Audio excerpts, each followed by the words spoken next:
کمیته اولتای فوق‌العاده تاجیکستان خبر داد که صبح 9 سپتامبر از ساعت 6:00 دقیقه تا ساعت 6:30 دقیقه در موضع ارچکپه دهه سگده جماعت دهات سرخاب نویه لخش بر اثر گرم شدن هوا و آب شدن پیریخو اطراف سطح آب رودخانه ارچکپه بالا رفت و با یک سیل خرابکار مجرای دریای سرخاب را در منطقه مدت 30 دقیقه بست. تغییر یافتن مجرای دریا سبب شسته شدن 60 متر راه در شورای وحدت جرگتال در کیلومتر 250 شده. این حادثه باعث شده است که مدت حرکت نقلیات در این جاده قطع شود. کمیته اولتای فوق‌العاده گفت با استفاده یک عدد автопогрузчик و یک عدد ماشین کم‌از ساعت 20:00 دقیقه راه به پررگی برقرار کرده شده حرکت همه نمود نقلیات ها تامین گردید. کمیته اولتای فوق‌العاده با تکیه به معلومات اگنتی هواشناسی کشور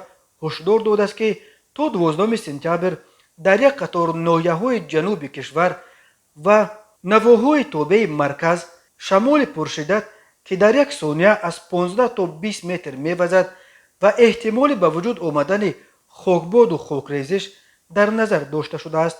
کمیته اولتای فوق‌العاده در این رابطه از اهالی خواسته است که با گرفتاران بیماری‌های دل و رگ، کسل‌های قند و هیپرتنی بیشتر توجه کنند. کمیته اولتای فوق‌العاده به رانندگان و دوستداران کوهگردی، سیاحان خاطررسان می‌کند که هنگام حرکت در راه و پیراهه‌های کوهی قاعده‌های تکنیکی بی‌خطری را جداً رعایت نمایند. به خصوص رعایت واسطه‌های حرکت ماشینا خیلی مهم است، چون در این گونه باد و هوا، ریزش سنگ و آمدن سیل بر اثر آب شدن پیریخ‌ها احتمال دارد. گفته می شود در هشدار کمیته اولتای فوق‌العاده.